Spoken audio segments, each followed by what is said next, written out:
À la Brasserie du Buisson, on avait la volonté de partager notre savoir-faire et notre passion. Et c'est comme ça qu'on a commencé à se diversifier il y a maintenant plus de 20 ans et aujourd'hui c'est un beau succès.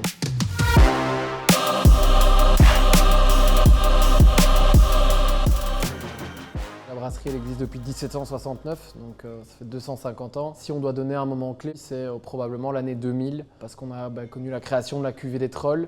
Et en même temps, on a commencé sérieusement la diversification de nos activités. On essaye d'être en tout cas un maximum en collaboration avec les producteurs locaux et avec les artisans.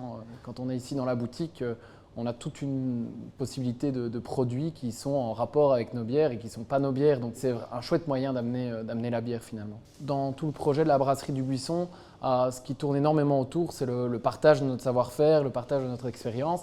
Et c'est un peu comme ça qu'on a commencé à créer notre diversification. Donc effectivement, on a commencé par créer une microbrasserie, donc un lieu de restauration où on crée des bières sur place, on vend nos bières sur place. On a constaté assez rapidement que c'était une belle vitrine pour nos produits et pour nos bières. Aujourd'hui, on a aussi développé notre offre au niveau du tourisme. On a créé un musée interactif. On propose aussi des visites brasseries. Donc à nouveau, l'objectif qu'on poursuit là-dedans, c'est de pouvoir montrer notre savoir-faire, montrer tout ce qui tourne autour de la brasserie, notre patrimoine et partager notre passion. Finalement, tout ce qui est créé et tout ce qui naît dans la brasserie a un passif et a une histoire qu'on veut raconter. Notre produit, c'est aussi ça, c'est pouvoir dire on n'est pas dans une création qui est purement marketing, il y a vraiment quelque chose derrière, il y a vraiment un patrimoine autour de tout ça. On travaille sur une direction qui est 100% indépendante et on va là où l'envie porte les projets. Et donc, on ne va pas se cantonner à un aspect qui sera peut-être parfois plus financier. On va investir avant même de se dire bon, est-ce qu'il y aura derrière un phénomène de rentabilité.